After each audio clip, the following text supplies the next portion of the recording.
أعوذ بالله من الشيطان الرجيم. بسم الله الرحمن الرحيم. الحمد لله رب العالمين والعاقبة للمتقين والصلاة والسلام على سيدنا محمد وعلى آله وصحبه أجمعين. أما بعد. Cenab-ı Allah Subhanahu ve Teala ve Tekaddes ki hamdü sana Peygamberimiz Muhammedur Resulullah sallallahu aleyhi ve sellemge duayı salam yollap boğandan keyin maksat kelsek bugün sözlemoqchi bo'lganimiz Nisa surasining 19 oyatidan 21 oyatigacha bo'lgan oyatlarning tafsirini sözlemoqchimiz. Allah Subhanahu ve Teala ve Tekaddes bundan ilgirki oyatlarda miras hükümlerini bayan qilib bo'lgandan keyin undan keyin ayollar eğer de bu sure ayollarga aloqador hükümlerini ko'p bayon qildigan shu sababdan sura Nisa deb atalib qolgan bo'lg'achqa ayollarniki eğer de jinoyat sodir qilib zina fohish sodir qilib salsa buni qanday muomala qilinadi degan haqda ilgari to'xtalib o'tgan edi. Uni biz ilgirki darsimizda tafsili bayon qilgan edik.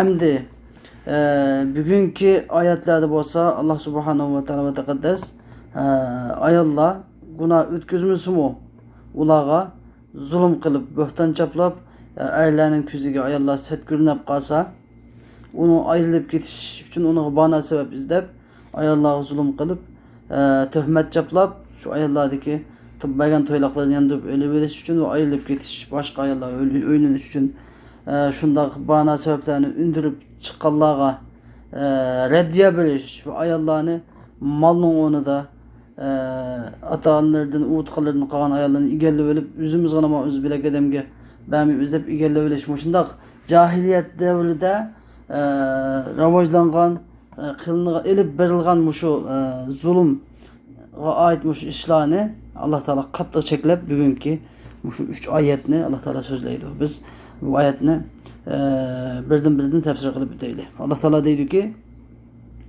أعوذ بالله من الشيطان الرجيم يا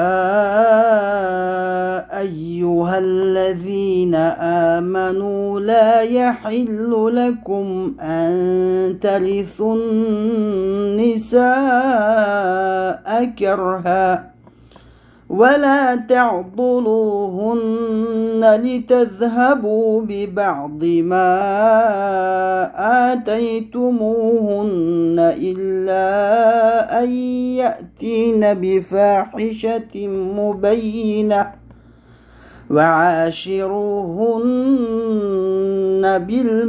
بالمعروف فإن كرهتموهن فعسى أن تكرهوا شيئا ويجعل الله فيه خيرا كثيرا.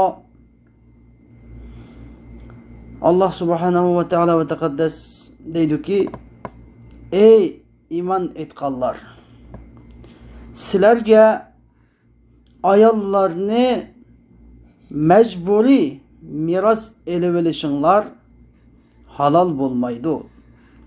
Ve la ta'duluhunna litadhhabu bi ba'di ma ataytumuhunna illa an ya'tina bi fahishatin mubayyina. Ularni sizlar ularga bergan to'yloqning bir qismini elib ketishinglar uchun ularni sulab qo'yib qistimanglar. Faqatla ular uçuk aşkara birer fahishe yaman işler bilan shug'ullanib qolgan vaqtida shu vaqtida shunday qilsanglar bo'ladi. Va ashiruhunna bil ma'ruf. Ular bilan ma'ruf bilan chiroyliqcha turmush qurib turmush o'tkazinglar. Fa in karihtumuhunna fa asa an takrahu shay'a va yaj'alallohu fihi khayran kaseera. Agar ularni yoqtirmasanglar belkim sizlar biror şeyini yoqtirmasliklaringiz mumkin. Alloh taolo shu sizlar yoqtirmagan shu şeyida nurg'unlagan yaxshilikni qilishi mumkin. Shu sababdan sabr qilib yoqtirmasanglarmi saqlab chiroyliqcha turmush tutib qolinglar, uy tutib qolinglar. Endi bu oyatniki bizning udulluq tercümesi bu. Hem de kısaca tefsir geleyli. Allah Teala dedi ki ya eyyuhellezine amenu la yahillu lekum en telithun nisaa kerha. Yani ey iman etkalı yani ey müminler. Silage ayallarını zorla mecburi miras ele verişinle halal olmaydı. Bu ne diyen gap? Ayallarını kanda miras alıdı dese yani ulanın miras yolu bilen xuddi miras elingandek xuddi miras juglap elingandek ula yaman kürep tusumu ula şunu üzündeki maldek mirastek başkalar tarafından suistimal kılanışını yaktı musumu yaman kürep tusumu üçülap tusumusunu mecburi onu elvamana ya ki mukrahat ya kerhat diye manası ya mukrahat yani ula mecburlangan haletidir. Unumuz olmaz zorlapsın mecburlap ulanı elvamana. Şimdi bu mesele kada mesele ise cahiliyet devrinde er kişi eğer şu erniki urutukallardan yani şu erniki miras şu üzüm miras alıdığan urutukallardan birisi üylep kapkasa şu urutukallarınki birisinden ayağı olap kalsa o ayağı şunda özünün kiyimini şakkada taşlap koysa özünün kiyimini minitüpske aldıpske aşu ayağını toylaksız toylak memeylap koydu miras ağan eylem alattı. Hem de kalaptan urtkalarını birisi yazıp kalsa üylep kalan urtkalarının birinin ayağı koyduğunu şunda özünün kiyimini böküne yetelpikine yabinersine şunda taşlap koysa ayağını tüpske başka hiç kim onun toylak ne kılanmaydı yani hida bulanmaydı fakat şulam alattı. O ayal bunu yaktı mu mecburi halda şu evlen toy kılattı. Cahiliyet devrindeki bir adet idi. Yaman adet idi. Şu Allah Teala şu sebepten bu hükmünü beyan kılıp yani silage ayallarını anda yüzü yaktırmasa, yüzü halımasa mecburi şekilde anda zolap, ulası yaktırmasa mı? Sizin mecburlap zolap elveşanla halal bulmaydı o. Hem de bu şu yerde bir Kur'an-ı Kerim'deki 10 xil meşhur qarlarının içindeki qiraatlardan biraz sözle bitip giteyli.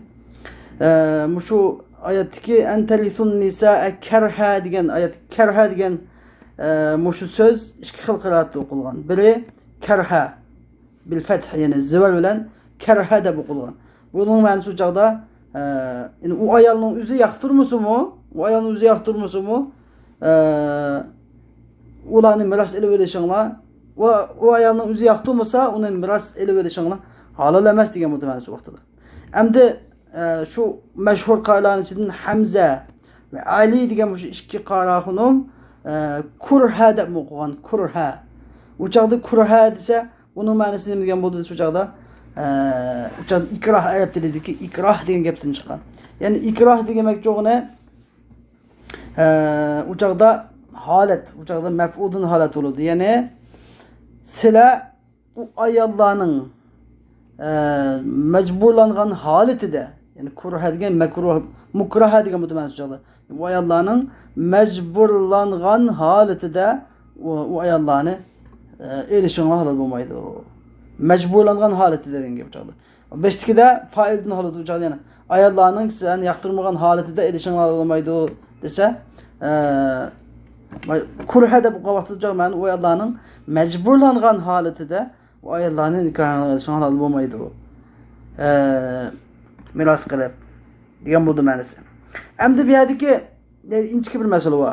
Alloh taolo shu karha bo'lsinmi, kurha bo'lsinmi, shu qiraatniki qaysi bo'yicha ya'ni u ayollarning yoqtirmagan holatida va majburlangan holatida u ayollarni miros qilib elib olishinglar halol emas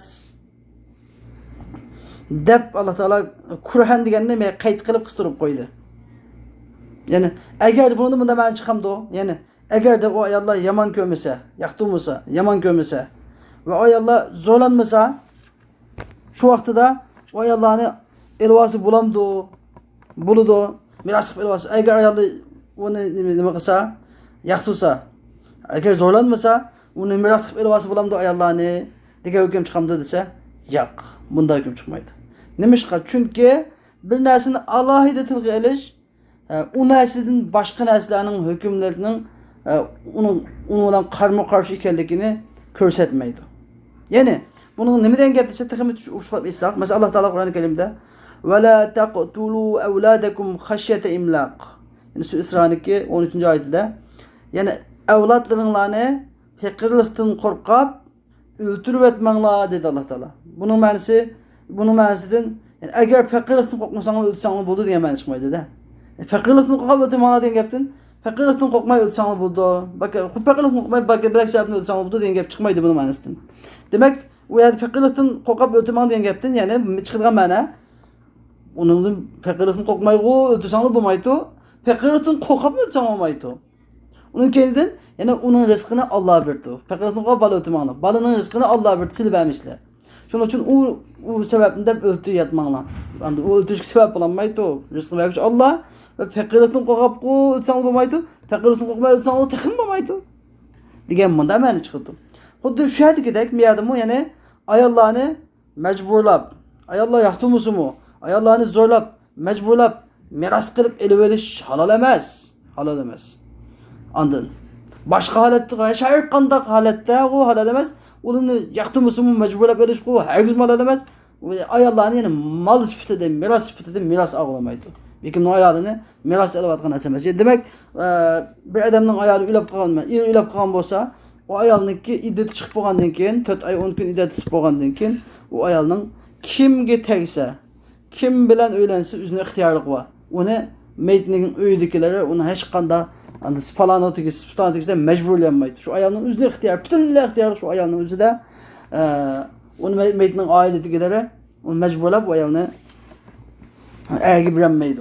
İxtiyorlik şu ayolda, şu ayolning aile velileri de buladı. Demek ki hayatınki bütün asasi mənisi. Endi cahiliyet devrinde eğer er kişi birer ayol bilen öylense bu erinin bu ayolga hech qanday ihtiyacı kalmay, haceti olmasa nima qilatdi? Bu ayolni sulab qo'yatdi. Bu ayolni sulab qo'yib, undan qattiq japaq naaytdi. Öyn talaq chiqib qo'ymay, öyn teşkin qilib sap qo'yib, öyn talaq chiqib qo'ymay. Andan onun naayt bek xapılıqqa tashlab, yani onun osh, non, suv, kiyim kechak narsani bami qisib, qattiq japaq tashlab qo'yib, shunda qiynab qo'yatdi. Nima ish qildi desa, shu ayoldagi bergan ala vaqtida shu ayolga bergan to'yliqini nima qilib, fidya qilib, elib olish uchun, yani to'lam qilib, bu ayolni to'yg'izab qattiq 3 qilib o'ziga. Va bo'ldimi to'yliq oltinimni olsangmi al. Nimamni olsang al, hamilasan meni suzamni bergin, meni qilib bergin deb to'yg'izga endi so'lab qo'yatdi. Yani huli talaq degan talaqni qildi. Huli talaq degani shu ayol kishi o'ziniki bergan to'yliq qilamdi, pul mol hamasini ma'lum miqdorda pul mol mulkini er kishiga berib so'zini elish talaqi. Bu xil talaq, bu talaq shariatda bor talaq. Yani endi huli talaq qildirish uchun ayol kishini to'yg'izib, pul mollarini bergizib, shu pulga bilak bir xotinni elish uchun erlar shundoq qiynaydi ayol kishilarni. Agar hojat olmay qolib qolsa, ayollarning ehtiyoji bo'lib qolsa, Allah Teala şunu hükmünü bayan kılıp ve la ta'duluhunna en talithu, yani ve la ta'duluhunna dedi Allah Teala. Allah Teala dedi ki ve la ta'duluhunna litezhabu bi ba'di ma ateytumuhunna illa en yatina bi fahişetin mubeyyine. Yani ular ne? Ular sizler bergen toylaqniki bir kısmını elip ketişinler için sulap koyup kıstımanla deydi. Sulap koyup kıstımanla. İlla ayyadine bi fahşetin mubeyyine. Hem de sulap koyup kıstımanla degende muşunu bir şerhle büteyli.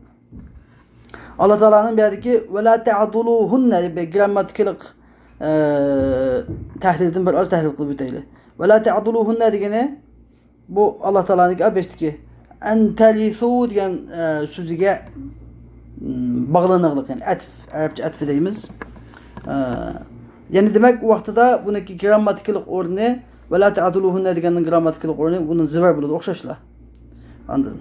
Bu joqda ma'ni nima degan bo'ladi desa, bunun ma'nisi yani sizlarga ayollarni mol sifatida miras elib olishinglar halol bo'lmaydi. Ve la ta'duluhunna degan yani ve ayollarni uydagi sulab qo'yib şu sizlarga fidya berib, o'zi qo'li qilib, mol mulkini berib sizlardan so'zni elish uchun qistishinglarmi, uni halol emas. Ayollarni miras qilib o'lishinglarmi sizlar halol emas. Ularni uylarga sulab qo'yib, ularni qistishinglarmi halol emas degan bo'ldi ma'nosi bu vaqtida.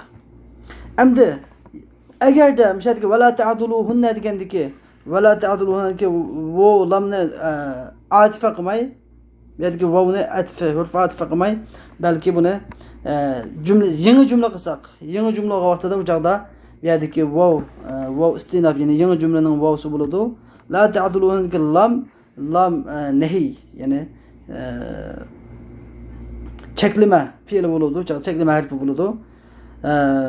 Undan keyin vala ta'duluhunna degandiki lamning keyin kelgan fe'lning grammatikalik o'rni sokinlik bo'ladi. U joq zivarlik olmay antalithu atfi bo'lmagandan keyin u joqda uning grammatikalik o'rni sokinlik bo'ladi. U joqda ma'na qanday bo'ladi deganda vala ta'duluhunna degan yangi jumla ya'ni halol bo'lmaydi degan bilan bog'lanmay balki o'ziga ayrim bir nahiy, ayrim bir cheklama bo'ladi. Ya'ni ayollarni to'yg'izib, sulab, qiynab ularni qulli talaq qildirish uchun sulab, qiynamanglar, qistimanglar degan ayrim hukm chiqqan bo'ladi. Ya'ni ikkisining hukmi bir, lekin faqat bu yerdan chiqadigan bir foyda nima deganda shu vaqtida jumla istinab qilsak, yangi jumla qilsak vaqtida yangi jumla qilsak degan gap endi biz qilsak degan bo'lmaydi. Ya'ni yangi jumla deb tushunsak bu ma'nosida vaqtida karha degan Alloh taolaning karha degan qavlida to'xtash joiz. Yani qiraat o'qigan vaqtimizda Alloh taolaning karha degan qavlida to'xtashimiz joiz bo'ladi. Ya'ni ya ayyuhallazina amanu la yahillu lakum an talithun nisaa karha deb bunda nima misha to'xtashimiz joiz bo'ladi. Nafas yetishmak sababidan. Agar nima 5tikidek ma vala ta'duluhunna deganni shu antalithu atf qilsak, shuni bog'lasak, u joqda ikkisini hukmini bir qilsak, u joqda to'xtash joiz emas. Ya'ni u joqda la yahillu lakum an talithun nisaa karha va la ta'duluhunna litadhhabu bi ba'di ma ataytumuhun. Ya'ni vaqtida shu vala karhanni ulab o'qish kerak u joqda. Karha va la ta'duluhunna deb. Bas shu nimasi foydasi shu hamda. İkisinin ma'nosi hukm o'xshash bo'lgan bo'lsa-mu, lekin buniki o'xshamaydigan foydasi nima? Shu karhanda to'xtash yoki to'xtamaslik. Endi nemishqa vala ta'duluhunna ya'ni nima uchun u ayollarni sulab qo'yib qistimanglar desa Alloh taolaning illatini bayon qilib litadhhabu bi ba'di ma ataytumuhun. Ya'ni sizlar ularga bergan to'ylaqning bir qismini elib ketishinglar uchun, ya'ni elib olishinglar demoqchimdi. Elib olishinglar uchun nima qilmanglar? Ularni uyga sulab, qistab qo'ymanglar, qistimanglar. Endi miyadi bir inchki bir masala bor. Alloh taolo ularga bergan to'ylaqning bir qismini elib olishinglar uchun dedi. Nimishqa bir qismini? Bir qismini ularga bergan to'ylaqning elib olishini so'moldi desa, ularga bergan to'ylaqning hammasini elib olish harom, hargizmi bo'lmaydi. Bir qismini elib olishmi halol emas avlan. Bir kısmını ele ölçme haram. Çünkü bir ba'di diyen ne de her bir harfte Kur'an-ı Kerim'in bakar ki bağlanıyor. Bir kısmını ele ölçme olmaydı. Hem mesela ele ölçme olmaydı. Hem illa en ye'tine bi fahişetin mubeyyine. İlla diyen fakatla yukarı haletlerden müstesna olan bir halet var. Bu halet olsa illa en ye'tine bi fahişe. Ola uçuk aşkarı bir set iş bilen kase degan yani uch aşkarı bir set iş bilan shug'ullanib qolsa o yerda. Ya'ni endi ularni shug'ullanib qoladigan set ishi qolsa ish desa, ya'ni iliga o'chilab qilish. G'it qilsa erining uydan yomonlab anasi uchun ketish. Erining iliga va eriniki oilasiga, ota-onasiga, bir tuqqanlarga qattiq haqoratlab, aziyat bilish, azor bilish. Set gap qilib. Mushundaq ishlar bilan yuqorida deganing shunday ishlar bilan nima qilib qolib qolsa, ayollar mendaq bir eski set, buna eski ishlar bilan shug'ullanib qolsa, shu vaqtida demak bu turmushning qattiqchiligi, uy ichidagi suvoqchilik, qattiq gap qilish, tillash, yeni gapni anglamaslik, shu o'chidagi balo qazo ofatning hammasi shu xabarning biri er tarafidan kelmay ayol tarafidan kelib qolgan vaqtida shu chaqda sizlar xulli talab qilsanglar bo'ladi shu vaqtida. Demakchi o'g'lim yerda bu oyatning ma'nosi sizlar bizdan zina ma'noda demakchi o'g'lim zina fohish qilib salsa ayolingni shu vaqtida ayolingdan xulli talab qilsanglar bo'ladi degan bo'lmay ma'nosi balki ayol yani eskilik barliq qilgan zulmning hammasi ayol eski chiqib qolsa nima bilan biladi. Bu bir balo qaza. Aslında ayol chetiribdan bo'lib qolsa barliq zulmning hammasi shu vaqtida sizlar xulli talab qilsanglar bo'ladi yani ayolinglardan. Ama siz ben sizga to'ylaq bergan. Shu bergan to'yliqimni birin shu bo'yda bergan to'yliqimni birin uni keyin siz so'zingizni men bitma deb shu chog'da talab qilsanglar o'zingni qabul qiladi. Bo'lmasa qat'iy o'zingni qabul qilmaydi degan bu deydi. Lekin bu hukm keyingi oyat bilan bu oyatning keyingi kelgan oyat bilan amaldan qoldirilgan. Ya'ni haqqancha ayollar eskilik qilgan taqdirda bu bergan to'yliqni ilib olmaydigan.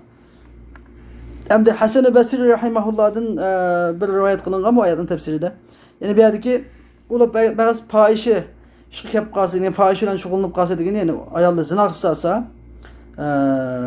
şu vakti da ilge o ayarlıki bergen toylaqlar olamdı o ayardan xulini nemi kılıp ben size qanda toylaq bergen bolsam derhal toylaqını qaytып ben siz onu bilmedip şu vakti da xuli talab qilsa buludu deb Hasan-ı Basri rahimahullah şunda tefsir kılgan hem de.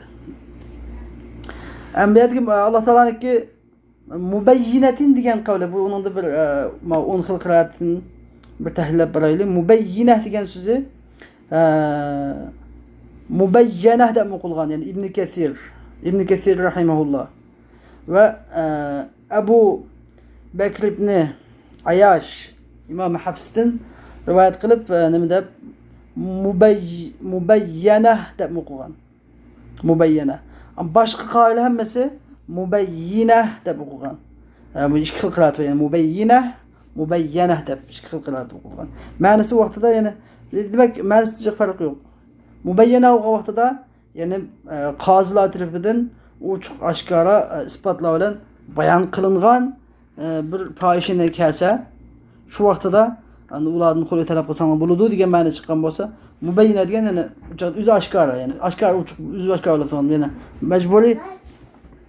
mecburi bo'lmasa yani uçak yani bir kim aşkar qilmasa yani o aşkara deganda farqini shunchalik hamda. Ha. Hamda bu yerdagi shu istisnoniki hamda illa ayatina degan shu istisnoniki hukmlardan bayon qilib o'taylik. Yani bu istisno ma'nosi xuddi bunda degandek bo'ladi. Yani u ayollarni har qanday vaqtda uyga solib qo'yib qiyin qisqa qistasanglar bo'lmaydi. Sizlarga bergan to'yloqlarni qaytarib berish uchun. İlla degan faqatla o ayollar endi fohishi bilan, yuqori fohishini ikki xil ma'nosida so'zlab o'tdik. Fohish bilan shug'ullanib qolgan vaqtida qistasanglar bo'ladi degan bir ma'noni ko'rsatdi. Yoki sizlar har qanday bir sabablar, har qanday bir bana sabablar bilan ayollaringlarni uyga solib qo'yib qiyin qisqa qilsanglar bo'lmaydi. Faqatla ayollarına nimaga endi shu fohisha yuqorida so'zlab o'tilgan bunda yomon ish bilan shug'ullanib qolgan sabab tufayli shu bana sababi bilanla ayollarni uylarga ushlab qo'ysanglar bo'ladi degan bunda ikki ma'nosi chiqadi endi. Endi bu masala tugadi. Allah Teala'nınki şu oyatniki davom qilaylik. Allah Teala ve ashiruhunna bil ma'ruf. Endi bu yangi cümlemdi. Yani ayollar bilan nayt ma'ruf bilan chiroyliqcha, chiroyliq yaxshi uslubda turmush quringlar. Yani jahiliyat davrida erlar ayollarga qattiq muomala qiladi, qo'pol muomala qiladi. Ayollarni qat'iy ko'zga ilmaydi. Ayollarning qat'iy jamiyatda bir o'rni yo'qdi. Shu sababdan Alloh taolo va ashiruhunna bil ma'ruf. Ular bilan nayt ma'ruf bilan turmush quringlar, uy tutinglar. Ma'ruf bilan uy tutishga qanday uy tutish hamda? Ma'ruf bilan uy tutish degan ya'ni agar bir odamda qo'sh xotinlik bo'lgan er bo'lsa, masalan, 2 yo 3 xotin yo 4 xotin bo'lsa, ya'ni yatishda har bir ayolning uyida qari bo'lsin, yosh bo'lsin, uz bo'lsin, zat bo'lsin, tang bir kundan qo'nash. Ma'no uyda 2 kun, ma'no uyda bir kun qo'nash bo'lmaydi. Hammani bir kundan to'liq tangdan ayirish. Ve chiqimni bu anını bir koy versin, manını bir koy, anını 2 koy versin, manını 2. O'xshash chiqimni o'xshash qilish. Ve gap qilganda o'xshash chiroyli qilish. Mau cho'ng qir xotinizga qapaqni deb ochilib qilib, chiroyli o'z xotinga nihoyatda gulqaqqalarni ichib gap qilish bo'lmaydi. Gap qilishni o'xshash go'zal gap qilish. Uningga chiroyli gap qilish, buningga chiroyli gap qilish. Shuni nima deb ataladi? Ya'ni chiroyli uy tutish, ma'ruf bilan uy tutish degan bu. Farz bu hamda. Allah Taala unkin deydiki: "Fa in karihtumuhunna fa'asa an takrahu shay'an ve yec'alallahu fihi hayran kesira." Agar sizlar u ayollarni yomon ko'rsanglar, ya'ni yoqtirmasanglar, u ayollar uchib olsanglar, ya'ni ularniki masalan ma'lum sabablar tufayli masalan ya o ayollarning birasi ayollarning ichidan birasi nima? Satrak, güzel emasrak, chiroyli emas. Yoki ularning axloqi sat, ya'ni bad axloq. Shu sabablik sizlarga azimasa o ayollar yoqtirmasanglar, anda yuqoridagi nima sabab emas, anda fohisha qilgan uch oshkora fohishdan kelgan sabab emas, balki ularniki ya chiroyli sat yoki paka yoki semiz endiga hech bir sabablar yoki axloqi sat. Bu shunday sabablar tufayli ularni yoqtirmasanglar, ko'ngil deganda boshqa bo'lmaydi endi. Fa'asa an takrahusha. Demak, bunda yomon gap bu nimalar bor? Ya'ni ularning sabab, bunda sabab tufayli ko'ngilni yoqtirmay qolsa, ko'ngilni siz boshqarmaysiz, ko'ngil degan Allohniki boshqaruvchida. Siz boshqarmaysizlar. Lekin sizlar boshqaradiganlar sizdan talab qilinadiganini ular bilan go'zal, ma'ruf bilan uy tutish, ya'ni yuqorida aytilgandek. Sizlar qilayotgan ishlarni Alloh taolo sizdan so'raydi. Alloh yukallifullohu nafsan illa wus'aha. Deb Alloh taolo buniki bayonni qilib, fa'asa an takrahu shay'an va yaj'alallahu fihi khayran kaseera. Ya'ni ko'pincha ahvollarda bo'lib qatnashadi. Balkim sizlar biror shayni yoqtirmasliginglar mumkin. Alloh o'sha siz yoqtirmagan shayda nurg'ulg'an yaxshilikni qilishi mumkin.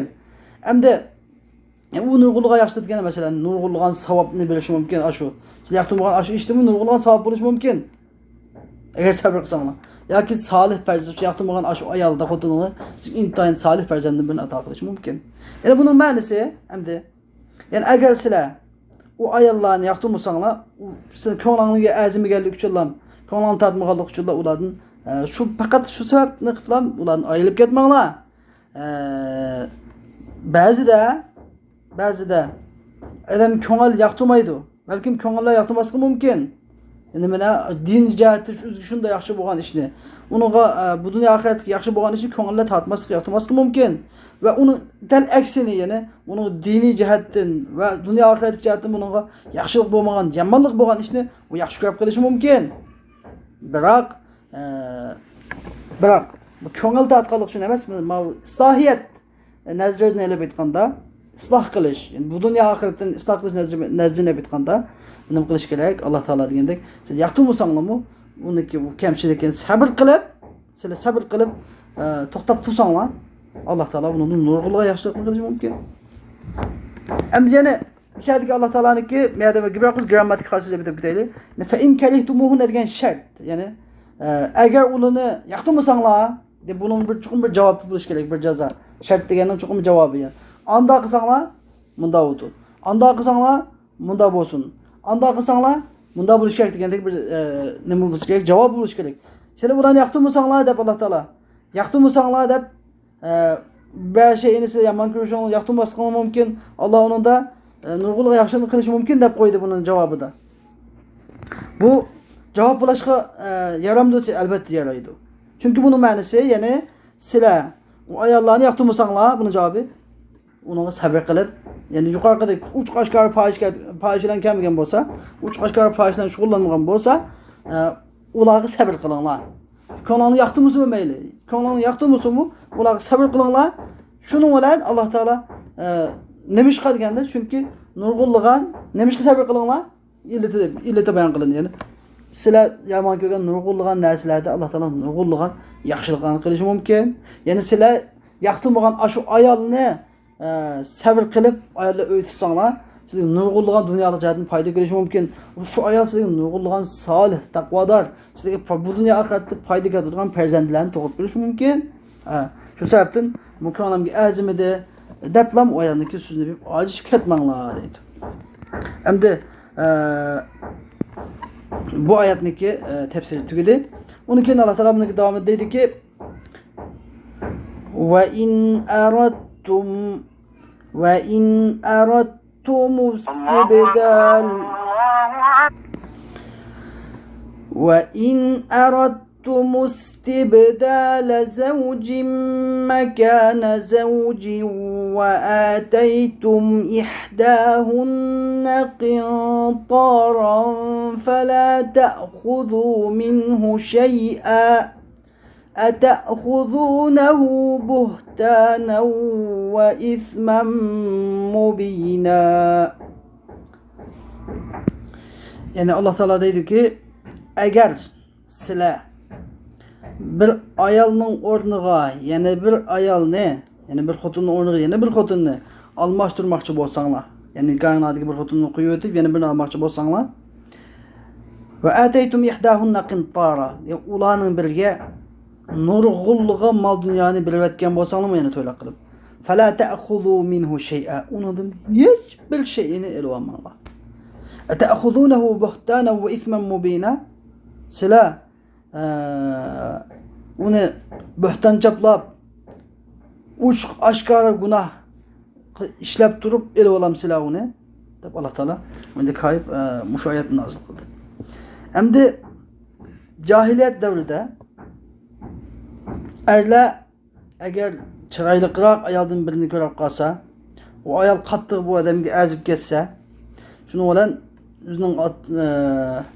yüzündeki kolu astideki, yüzündeki nikahideki ayalı közü setkörünüp kalsa, derhal o ayalığı böhtan çaplap, onunla ona pidye berip, şu belgen toylaklarını yandırıp berishga qistaydigan bir böhtan töhmet demini çaplap, bu ayal anda eski ayal munda zina başıqan, uqan buqan deb töhmet çaplap, şu ayalni qattiq rasvo qilib, seni men seni xalq olamning oldida rasvo qilib, agar men belgen toylaklarımni yandırıp bermasang, rasvo qilib deb, ash belgen toylaqqa yeni bir av o'zgargan xotini olmoqchi, bu bir chalmada ikki poxtaga sig'moqchi. Bunda bular ayallığı böhtan çaplaydı. Şunda cinayetlerini sadır kılattı cahiliyet devrinde. Allah Teala şunun hükmünü bayan kılıp Allah Teala değil. Yani eğer sizler bir ayalını koyup ötüp yeni birini almakçı bolsanglar, bu ayallardan çıkamaydıqlarını bilip bolsanglar, eğer ularning biriga, yani bu ayallarning biriga sizlar şu azı qo'yib bermoqchi bo'lgan ayal demoqchimdi. Şu ayalga sizlar har qancha ko'p mal dünyanı bergan bo'lsanglarmi, onun hech kimni elib olmanglar. Endi bu yerdagi istibdala zavjin makana zavjin deb bir ayolni o'rniga yana birini almashtirmoqchi bo'lsanglar deb, bir ayol deb keldi. Bir ayol degani faqat bir ayolni almashtirmoqchi bo'lsanglar shundoq, lekin boshqa jiq ayolni almashtirmoqchi bo'lsang unda emas deb ma'ni chiqmaydi bu yerda. Ya'ni har qanday ayol olsun, bir ayol olsun, ikki ayol olsun, har qanday odam bo'lsin, çünkü Allah Teala köp mu'minlik, hamma mu'minlik hitap kıldı. Cemi hitap kılıp durup, zevcin deb birlik şekilde getirip koydu. Zevc degan bir ayal degan gap. Bundan bir ayalını gana degan gap çıkmaydı. Yani her bir mu'min Müslümanның ayalı, bunda almashtirmoqchi bo'lib qolib qolsa, almashtirib qolsa, to'g'ri gap qolib qolsa, uningga sizlar qintor degan gap malan azim, malan kathir, behisob, adadsiz qimmatbaholik, nayt katta, nayt köp sansız toylab yotgan bo'lsanglarmi, necha yuz ming toylab yotgan bo'lsanglarmi, uning hech qanday bir narsani elib olmanglar. Endi mushu oyat keriminiki 5-ki oyatda biz bunda dedik.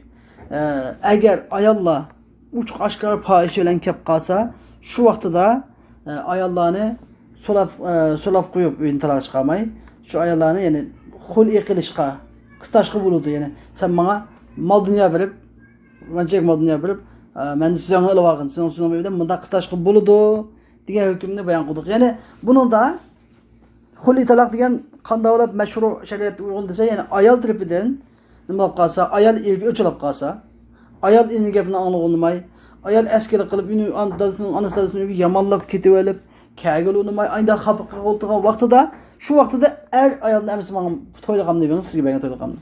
Shu vaqtida mas'ul so'zingiz bidisi bo'ladi. Lekin anda ahvol bu muqasida deganda, andan ayol kishidan askari kelmay, kishi dikkada almashtirishga qilib, kishini ko'zga bilak qizib ayolni ushkunab qilib, anda masalan bu agar bir xotin bo'lsa, tibga ola oladi, 4 xotin olsa beradi masalan. 4 xotin bo'lgan chaqda bir xotinisini tashlab chiqarib o'tish kerak. Bir xotinisini berib o'tib, boshqa bir xotinni olib o'tdi. Shunda vaqtda, shunda ahvolda nima qilish kerak? Derhal aniki töhmetimin çaplaganca ana üstüne bir ötüp unutup skebini atkan monda ahval olsa diye Allah Teala manında onun kılçılık bagan talakın kılçılık bilen talep kılanmaysız. Hul yolu bilen talep kılanmaysız ve ondan başka yolu bilen talep hul talak yolu bilen talep kılanmaysız ve başka yolu bilen talep kılanmaysız. Allah Teala şunda deydi. Mana ikisinin farkını biliyoruz gerek. Ayal tarafından askerlik yapmağa vakti da şu çağda er kişi hul yolu bilen mağamançak pul versiniz siz onu bir de talep kılsa buludu günahkar olmaydı. Özür kabul kılındı. Lekin bu damlatkan bir maktılıkla yaşamaz. Lekin ayal kişinin askerlik yapmay, ayal kişi ölçülüp kalmay, ayal kişi acip gitmedi hep tutmay. Tuğan ahvalası da er kişi toylakla bir ondası kattır günahkar oldu. Haram işine kılgan buludu. Yani benim müşahidik Allah Teala ne deydi o? Eğer şu tağdek altın kıntar diyen bu yuvan bir tağdek ödesi bir hesap mal dünya bir atkan bolsun mu? Onun hiç deme ilvamısın deydi. Şu hakta Ömer radıyallahu anh'ın rivayet Ömer radıyallahu anh bir günü minber üstüde hutbe okuturup bunda diyen idi. La tugalu bi saduqatin nisa. Ayallarının toylukını kıymet kılıp atmağına. Yani ayallara cek toyluk koymağına. Kin cek toyluk koysanlar kin yandırıp elvağını kıpkap katı şun kıymet kılıp atmağına deyip Ömer radıyallahu anh şundan nasihat kuturattı. Bir ayalların için bir ayal turuplan dedi ki Sinin süzenge erişemdimiz ya ki Allah Teala'nın ve ateytum ihdahunna qintara degan sözge erişemdik. Dep şunda dedi. Yani Allah Teala ulanın birga nur gulluğun hesapsız mal dünya bersanlı mı?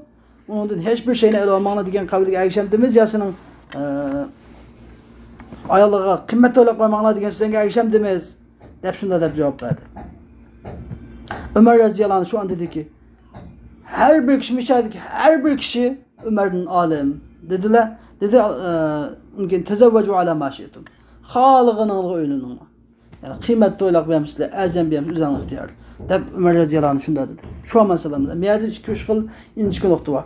Biri Ömer radıyallahu anh'ın hakikaten imanının güçlülüğü ki.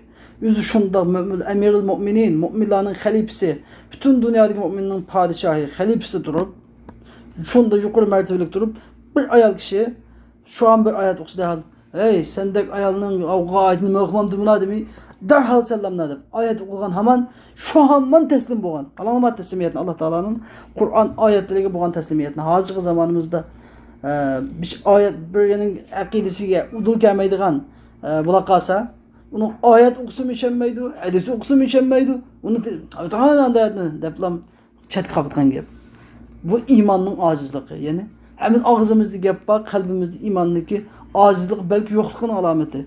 Ömer radıyallahu anh'unki imanı kanday iman etken, teslimiyet kanday teslimiyet etken. Bir ayet şunda ayet okuyan hem Allah bunun ingimin hayırmı, ingimin tevil kılmay derhal hem mendin hem kişi mendin alim yani. Barçı buğday men saman, barçı yakşı, men yaman diyen deklam karanlık. Bizim şunda buluşmamız gerek arkadaşlar. Yeni bir yön çıkıyor kalsaydı digende Ömer radıyallahu anh'u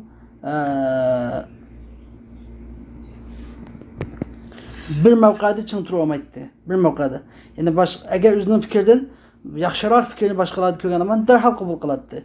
Başka yeniliklerini kabul kılış, başka üzünlük şu bir turvalgan bir kalipnin içinde turmay. Eğer yaxşı bir işini görse derhal kabul kılış. Bu intayın yaxşı bir xislet. Müminin xisleti. Hem de Allah Teala ne deydi o? Ulanın birge bir hesap badnya began bolsanlar mı? Onun heşimini de olmamalı. Şey edigen yani. Kırkçılık bir şey yani. Tasvir için görüldü bazı şey edigen nekira. Yani iliplam kirmegen isimler yaptılar da şey edigen. Şey edip gelmi. Şey endep geldi ama iliplamsız. Bu nekira nemini gösterdi ise şu bazı çağda kattılığını ifadelesi bazı çağda kırkçılık bir şey. Hiçbir şeyin diyeyim yani. Hiçbir şeyine ilvamanla. Yani hakikaten mancı milyon TL koygan bolsaňlar mı? Bir sinet pul melamaňy toylakdy. Ata'khudunahu buhtanan ve ismen mubina. Şol o toylakny buhtan çaplap onunğa, yani bir ayalny uzgunap kılıp güzanyga. Şunu eliş üçün maksatına o ayaldan eskelik gelmeyi belki sil eskelik sildin gelip o ayalı buhtan çaplap kımıgan iş kıldı dep. İsmen mubina degen uçuk aşkar günah işlep turup andın onun keneden öyle olamsa ona yuqoridagi hukmga o'xshamaydi demoqchi Alloh taolo yani. Yuqorqi degan ayollar tiribidan kelgan eskilik. Shuning bilan ayol shu vaqtida erniki xulay talab qilish huquqi bo'ladi. Lekin manada biz o'zingni chaplab bo'htanni, ko'zingni maqsadingni ayol qimiga ishni qildi deb ayol selkinib qolgan ayolni tashlab bilak o'z adamini olmoqchi. Buni aynda turib yana to'yloqqa chidamamsa shunday bo'lgan to'yloqqa. Endi bo'htan degandan keyin bir ma'nosi tushunib o'tib bo'htan degan nima gap? Bo'htan degan gap arabchada. Nima degan gap desa, bir odamga qilmagan ishdan birini deb bo'htan chaplasa, qor chaplasa, bahat degan gap hayron qilish degan gap. Shuning bilan qor chaplangan odam qilmagan ishni anglab hayron qoldi. Hayron hasqat ganga qotdi. Bu qachon qildim bu to'g'riman qilmagan ishni qildi deyman deb gang qitlam qoldi. Hayron qilib. Mana shu gang qitib qolgan holatni akaplam bo'htan deb atab qo'ydi. Nimishqa 5dagi bir muncha joyini kelib, nimishqa qilmagan ish bo'lgandan keyin hayron qoldi egasi. Adamni gang qitib qo'ygan, hayron hasqat qo'ygan ish degan gap.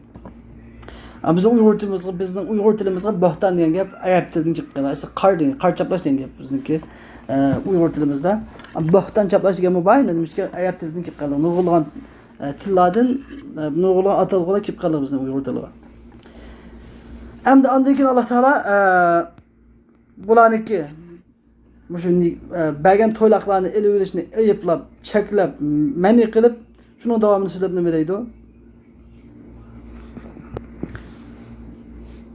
وكيف تأخذونه وقد أفضى بعضكم إلى بعض وأخذن منكم ميثاقا غليظا.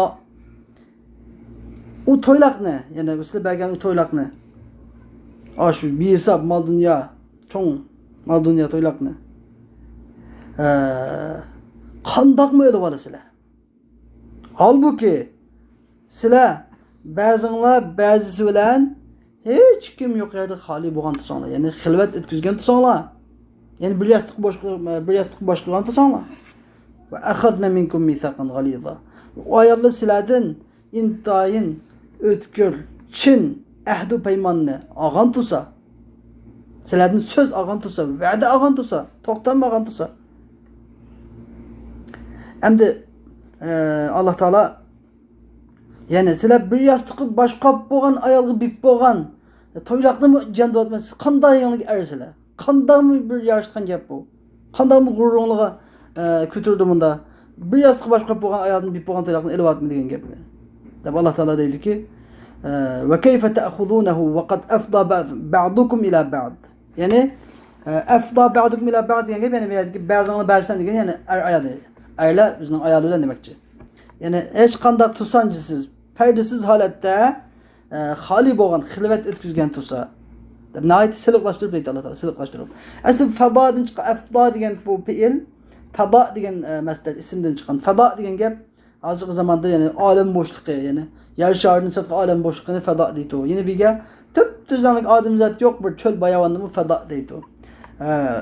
Yani demakchi o'g'ini, yani sizlar odam zot yo'q, hech kim yo'q, hech kim yolg'iz birga bo'lgan.